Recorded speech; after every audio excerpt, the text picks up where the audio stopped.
This week, in a first for the big nose, I sat down and had a chat with a very special guest. This week on the show, I chatted with Ciaran Byrne. Ciaran gave me an insight to growing up in Dublin and how much of a home bird he really is. Ciaran reflects on meeting Denise with the help of live music played in his front living room by an Oscar-winning musician. But you'll have to listen to find out who that was. I listened to Ciaran as he shared how he went from marriage in May of 2018 to level 7 in the Matter Public in early 2019 after getting one of those phone calls. Ciaran and I reflect on the importance of two things that we equally find important: manifesting positivity and a good old chat. And of course, me and Ciaran look towards the future in a post-COVID world where anything will be possible. So sit back, relax, and enjoy our chat on the Big Nose. Hello and welcome to the Big Nose. I'm delighted to have with me Ciaran Byrne. Hello Ciaran, how are you keeping? You well? Good, thank you. In terms of introducing yourself, I always say there's no one better to introduce themselves than the person themselves. I think the best thing to do is always go back to roots, and I suppose where you're from. I'm a dub, obviously, and I live in Glasnevin. I come from a family of seven, and we're very, very close. So there's 5 boys and 2 girls. I'm the second youngest. My father passed away when I was 12 from cancer, and he was an amazing man. We were very close, and I think that closeness that he instilled in us, and my mother, what she did for us in the years that followed, and to this day, of course, has really instilled kind of those family values that are very, very important. So, yeah, I mean, I haven't strayed too far from Glasnevin, and I got a education in St. Vincent's there opposite the cemetery, and I went to college in DCU. So you didn't stray too. You kept it fairly local, huh? Support local, stay local. Vincent's to DCU, yeah. There's no getting rid of me, and it's funny because a lot of my family live around Glasnevin too. So we're really quite local, yeah, in that regard. So went to DCU, did a degree in computer applications, and then literally the day I graduated, I started my first business with my brother Andrew, and I've kind of been self-employed since, right up to the present day. So you're always like being in control, I suppose. It takes a certain type of individual, I suppose. I'd probably class you as an entrepreneur. Then if you start your own business and you come straight out of college, I think. Is there a certain type of personality trait or characteristic that drives a person like yourself to be your own boss or self-employed? Yeah, you know what I think there is. I think that you've got to have an appetite for risk.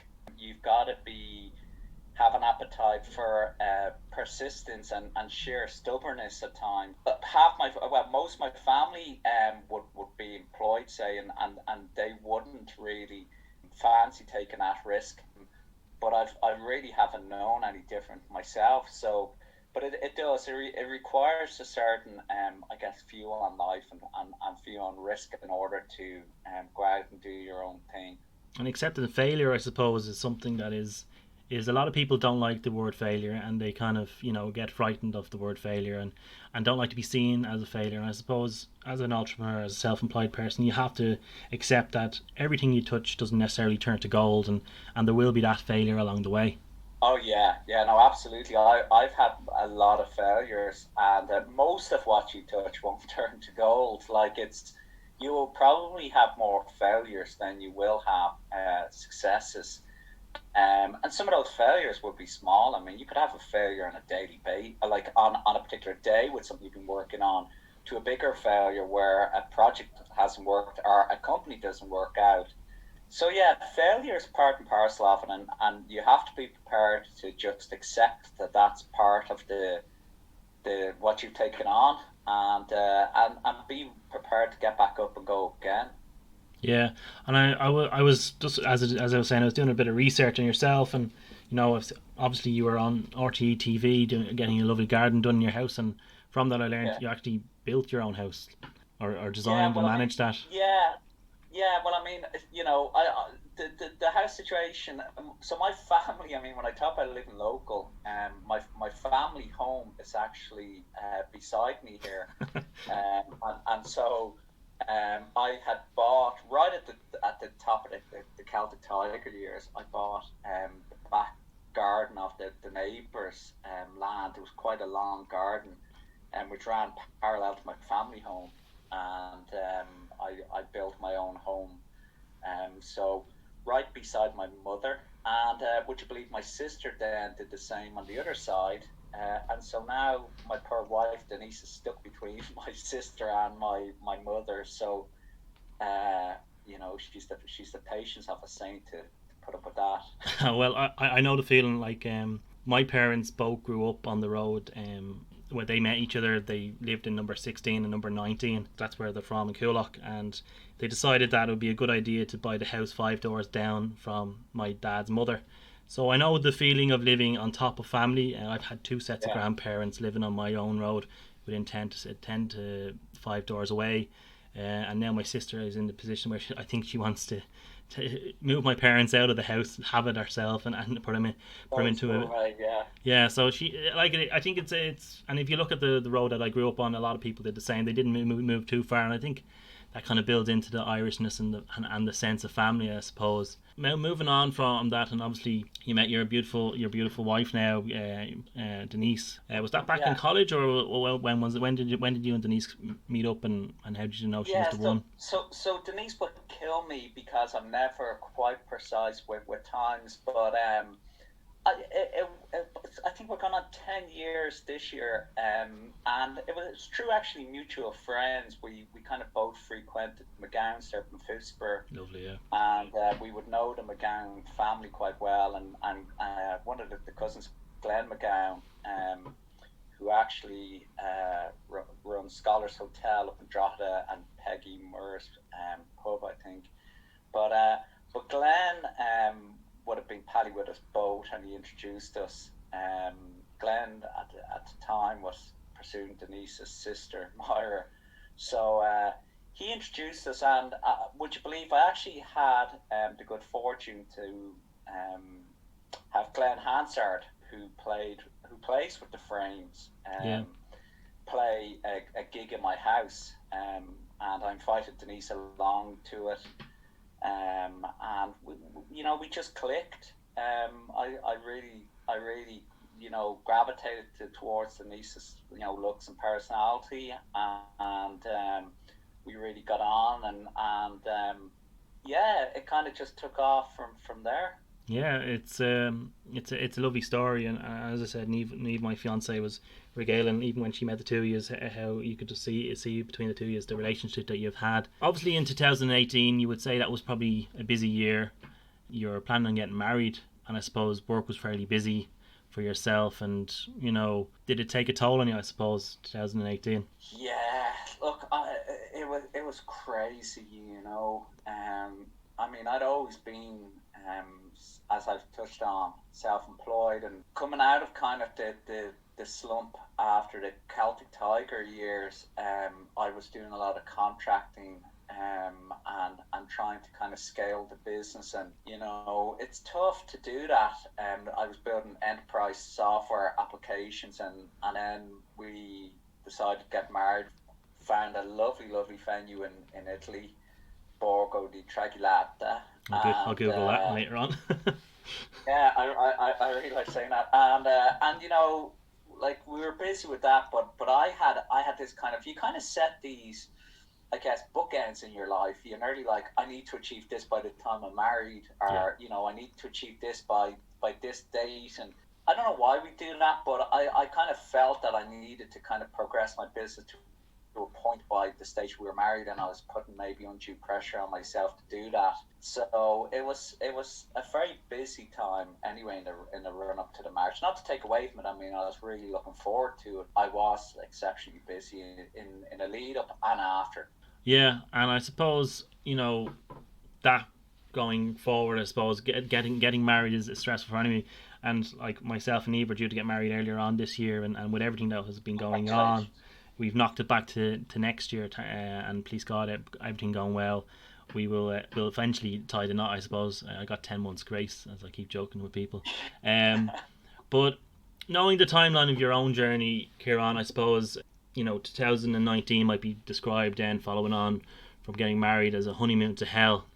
Given the next period of your life, or the next chapter of your life at that stage, I know your story, but for a lot of our listeners, they might not know your story, and I think that description of honeymoon to hell really sums up what happened to you, and I suppose it would be great if you could give us an insight into those.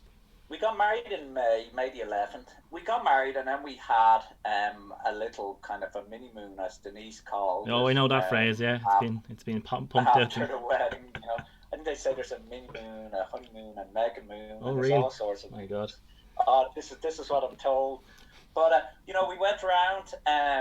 We had a little extended holiday in Rome, and then we kind of settled back into work for the rest of kind of 2018. And I started another business venture with a pal of mine, and we got accepted onto an accelerator program, which was very intense in the lead into Christmas. And I really just wasn't feeling well, people were saying to me that I didn't look well. I felt like I couldn't shake off one infection after another. I felt abnormally tired. I kind of had a strange taste in my mouth. I just felt like crap. And I went to the GP, and we discussed it. And at the time, I was prescribed a course of antibiotics and steroids, and I took them. I was feeling a little bit better, and I got through the Christmas period. But he said, "Look, I think maybe we'll do your bloods in the new year." But our honeymoon was planned for start of January, so we set off on that, and we flew around. We did South Africa and safari in the Maldives, and it was absolutely beautiful. And for the most part, I actually felt pretty okay. The energy levels were okay. I felt I might finally be shaking this thing off. But when we flew back, I'll never forget sitting on a plane, and I didn't say it to Denise, but I thought to myself, I still don't feel 100%. There's something here, and I just don't know what it is. But I have to get this looked into. When I came back on the Monday, I think, and on the Tuesday, I booked into Charter Medical there in Smithfield for, like, as I call it, an NCT, so a full kind of body check of where they do physical examination, your full bloods, and they you kind of have a consultation. I did that, and I told Denise I didn't tell anyone else I was getting it done, and I came back, and I was sitting actually in a room I'm talking to you now from, having a cup of tea, and literally 2 hours afterwards, after I got in, or 2-3 hours, I got the call from the Mater Hospital. They were like, "Is this Ciaran Byrne?" I was like, "Yeah." They were like, "This is the Mater Hospital." I was like, "What? Like, who?" Like, and it was they were ringing because my bloods had obviously gone to the laboratory there to be tested. And they said, "You need to come into A&E straight away." And Jeez. I said, "Jesus." So I hung the phone out, and Denise had overheard. She came in, and I told her what had happened. We jumped in the car, and on the way in, I started getting, and I wouldn't to that point of being quite an emotional person, but I started getting a little bit teary-eyed nearly. This had never happened to me before. And we went into A&E, and I said who I was, and they just pulled me into a private room. We were waiting around maybe half an hour. I didn't have a clue what was going on. And then this gentleman came in who turned out to be my consultant. And he said, "Look, Ciaran, how you been feeling?" And I talked to him about it. I was a bit jovial with Denise. I thought he might have just said, "I don't know, there's something minor here." But he said, "Look, Ciaran, I'm very sorry to say, but you have leukemia. And specifically acute myeloid leukemia, AML." And so, I think at that moment, I just broke down crying completely, and Denise the same. And I remember I just kept saying to Denise, "I'm sorry." I think I felt really sorry that I'd done this to her nearly at that moment in time. Yeah. And he said, "Look, you asked the usual questions, what does this mean? How long have I got, doctor?" And he said, "Look, Ciaran, this is something that in three weeks we could be talking about a life termination event. And he laughs because I say that to him now, and he says, I never said that. Like, I never used that term, life termination event, but Denise is a witness. But And I but think you I know, think when you go through something like that as well, and I think you do remember specifically stuff at that time you that do, you do. yeah, you do, and and it's very clinical at that moment, and it has to be. They can't, they have to tell you black and white what you're facing, and I respect that. At that moment, I didn't, and I felt that he was being a bit cold, and I didn't understand how that this should be approached from a professional point of view. So I was like, God, you could have delivered that better, type of thing. But I said, look, I want to go home and process this. And he said, oh, you can't go anywhere. You need to Really, start chemotherapy straight away. You can't leave this hospital for the next month or so. Um, and we're working through to admit you upstairs to the oncology ward, hematology ward. And so I started ringing my family, and they all arrived. Well, my brother Andrew's in the States, and Declan was, I think, in the UK, but the rest arrived within maybe an hour. And Denise's brother arrived, and we cried and hugged, and we were all just shell shocked. And so yeah, we kind of kicked all this off, and it was a whirlwind kind of a couple of hours for you when between getting the diagnosis and the information and the fact that you weren't going home as well. Um, you oh, know, it's like I didn't have, like you don't have anything with you, no like clean pair of jocks the next day, no socks, yeah, nothing. no, yeah, nothing. So, like, and your family leave and go home, and then someone comes in, they're like, right, we're just getting a bed for you, and we're moving you on to, and I was like, oh, what? Like, I mean, is that it? And they're like, yeah, like, we have to start now, Ciaran. This is something that if we don't catch right now, I mean, it progresses very, very quickly.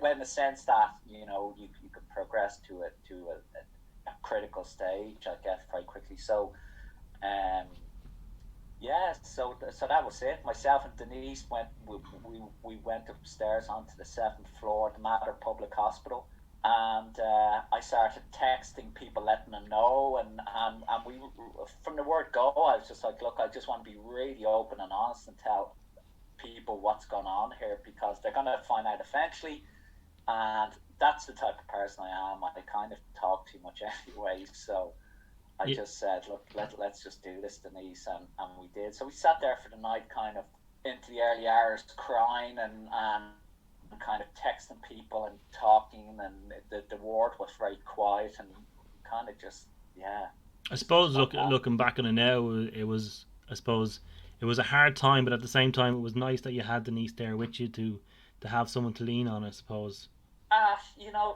It's huge, and you see people, you think you know someone, and you see them in a different light in those moments, and even, and Denise, I saw a strength of character in her in an instant, and that I probably maybe hadn't seen before, because I didn't need to see it, and she didn't need to display it, and I saw a sense of love from Denise and from my family and from people that again, we, on a day-to-day basis, we don't maybe display that often. I know I don't, but it was just, it was incredible, and and it's kind of like a physical manifestation of that word love. It just comes to the fore, and you actually see it and feel it, and it's incredibly powerful, and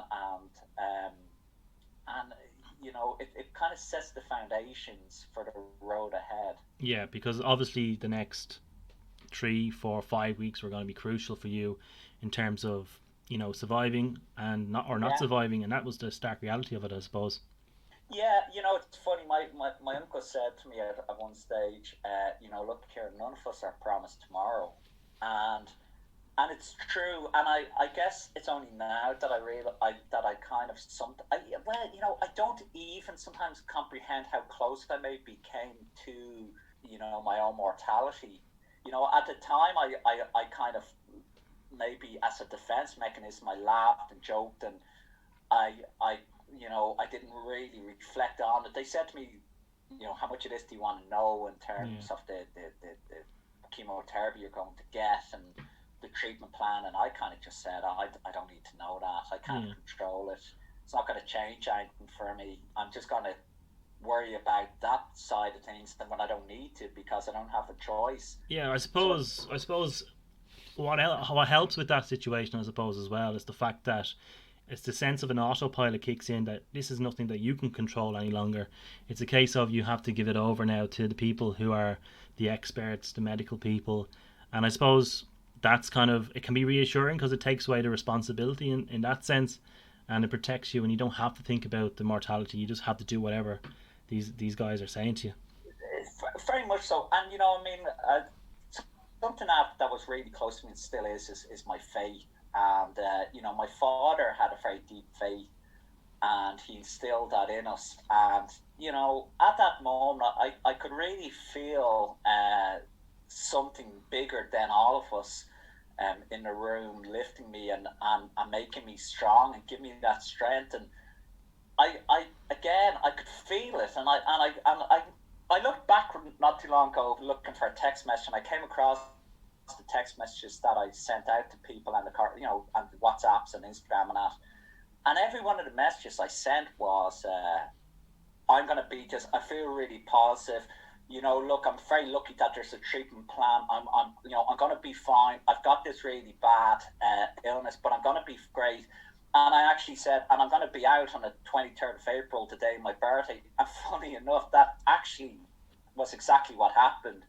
So, I from the word go, I just had this sense of strength and support and positivity, and I didn't drop that at any stage. I just looked and said, I'm going to beat this, and I just went at it. And actually what happens is that becomes self-fulfilling, because absolutely, yeah.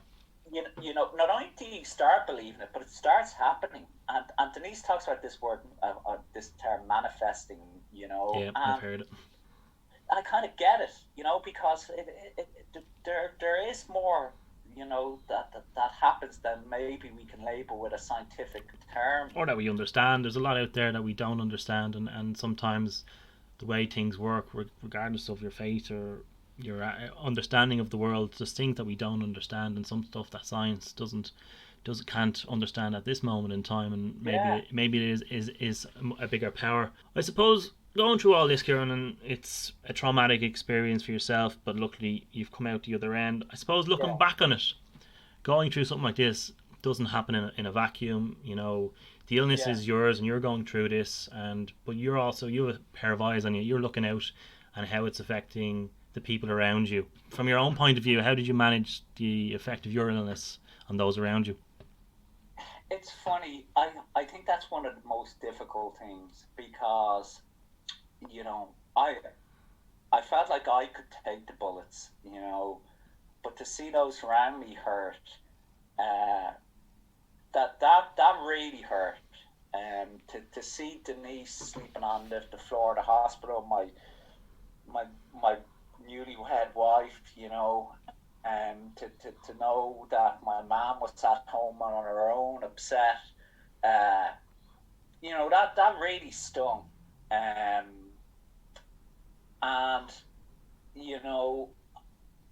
I guess again there wasn't much I could do about that, but being in there going through the treatment, I went through the treatment, but everybody else, and it's not just your family, your friends too, and I had a lot of my friends, and they were very upset for me, and Denise's family were again very upset, and they were fantastic, and just to see all the people that you affect with your illness, and how much it hurts in them, that I won't lie, that was really tough to look at. I could take the kicks, but it really hurt me to see other people taking them too. And that's something that they're your own scars you have to show, and you have to bear on yourself, and a lot of that time you have to, when you're going through something, I suppose, as hard as this and as difficult as this, you don't want to add on to those around you how you're feeling about how it's affecting them. I suppose, as you said yourself, you're a fairly chatty individual. You'll probably chat to anybody walk by you on the street if they stop and give it a minute of your time. Do you think the power of conversation is underrated? Oh yeah, no, absolutely. I mean, and the Irish, I mean, we're born to talk. It's funny. I used to go for walks around the ward in the Mater Hospital. Not so much James's because I was in isolation, but in the Mater, going through my treatment, I go walking, and I'd nearly see the nurses duck into the rooms. That I got to the stage because I was talking so much. I'm busy. I need to. I pop in. I say hello to their patients. I'd say hello to their people, and I remember when I was in school, an English teacher one time talking about conversation, and he said, when you're walking by people, don't just say hello. Say, hello, how are you? Hello, nice day. Expand the conversation a little bit, and I love engaging with people. I find like no matter who that is, and I get huge benefit from it. And I try these days to listen more to other people, to take on board as much as I'm giving out in terms of my talking, and it's fantastic, and no matter race, sex, or creed, or everybody has a story to tell, and everybody is going through this same life, and the more we support and talk to each other, the easier it becomes. And it does. Absolutely. There's no disadvantage from talking to people. Yeah, I think I think that's one of the biggest takeaways I've had from the situation we find ourselves in. I would have been a fairly, how would my parents best describe me, reluctant chatter when I was younger, but as I grew up and I developed kind of I started working in hospitality, and I kind of found my chatty side, I suppose, later in life, and I'm enjoying it now. But I think, as you said, listening is also as important sometimes as chatting, and you never know who you're talking to, or what a hello or a how are you, or acknowledgements of somebody.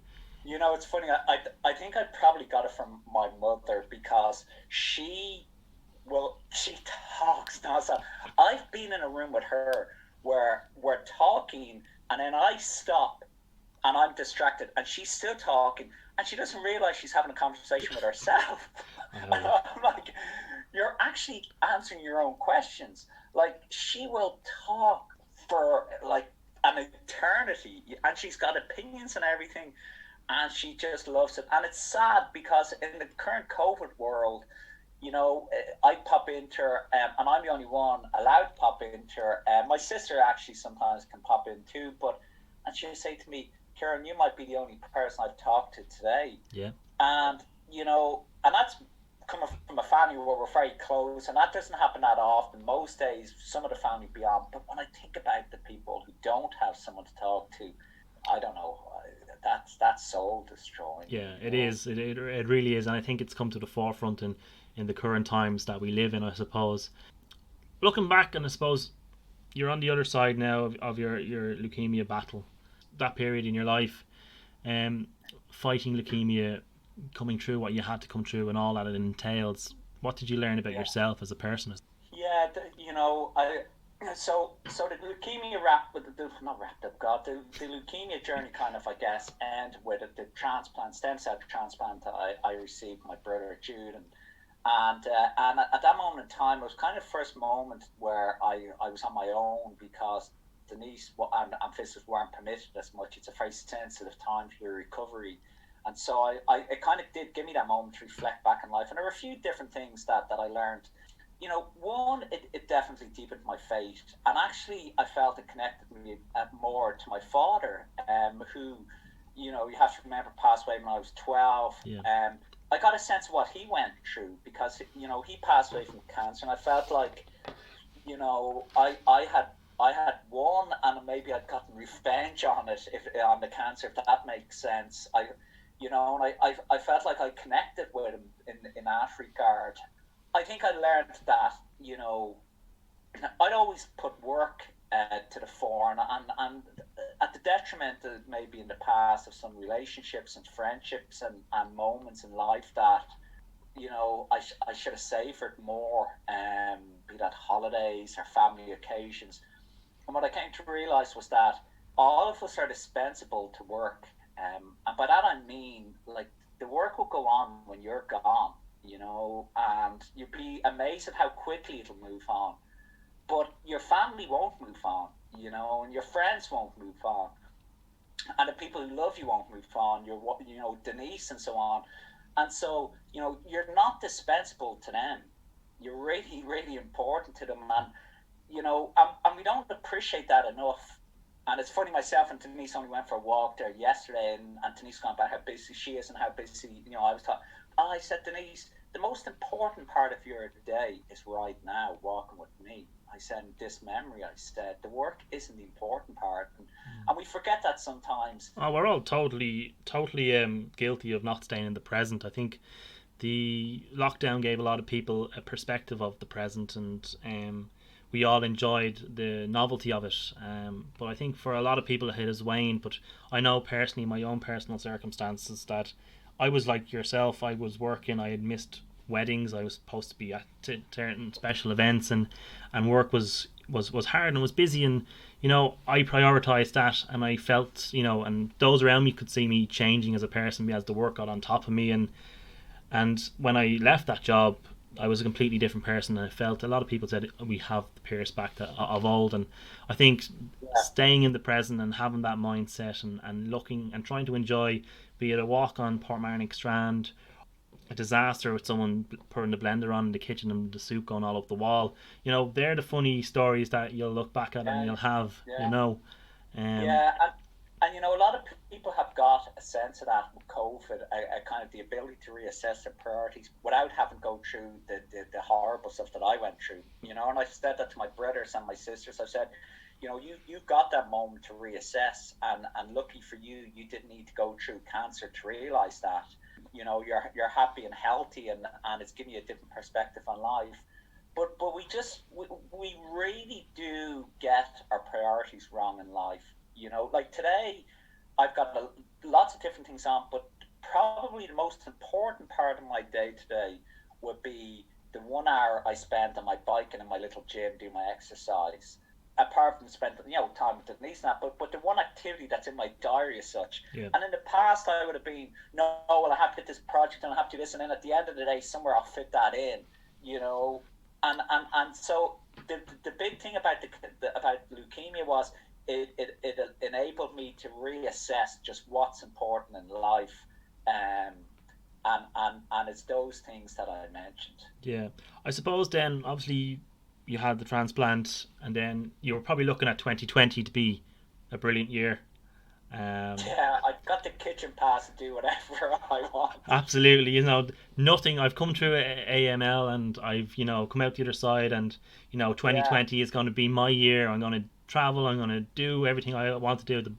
And you got a new lease of life, and then boom, March came along, and we were down in lockdown. And I suppose I think you became very vocal, and your perspective and your viewpoint was quite strong in terms of how people weren't taking this too seriously at the start, and it developed.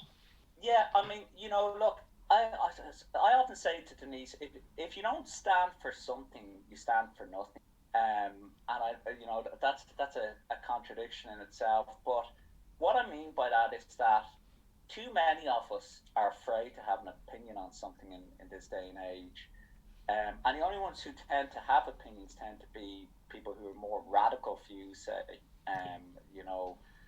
I don't mind mentioning like anti-maskers, for example, and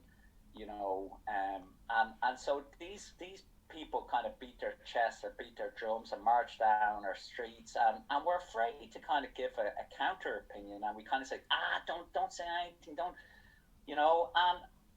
and you know what, a lot of things in life I do have an opinion on, and I'm not afraid to share them. And I felt that at that moment in time that there was maybe a seriousness in COVID that we hadn't quite grasped, and an urgency to kind of get our house in order, and I felt that I had an opinion on it, and a platform to maybe help some others see sense in maybe their actions. I think Astis has like I'm not going to say I'm right on everything. And my mother will laugh because she says you always think you're right on everything.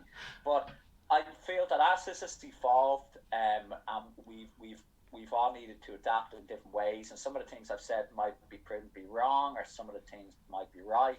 And it is something that is evolving. Really, all I was trying to do was show support to a national plan to get through this, regardless of if maybe one or two elements of that are incorrect. I think inaction is worse than no action. Inaction is worse than taking action and making the odd mistake. Exactly, and I think as you said, this virus is ever developing, and given the information at the time, you make informed opinion, and you do what you think is right. And if coming down the line and with more information things change, then as long as you don't get dug into it and get entrenched in that situation, you can reflect and change your approach. But I think Absolutely. I think the way you were communicating is it's a case of we all live in a society. We're a small island, and what we might do or how it might affect us might necessarily be bad for us, but the knock-on effect on someone else in society who might not be as strong or as resilient as you are will be bigger. Yeah, I mean, I had a lot of people contact me privately who were in that situation, and they said, thank you for giving us a voice.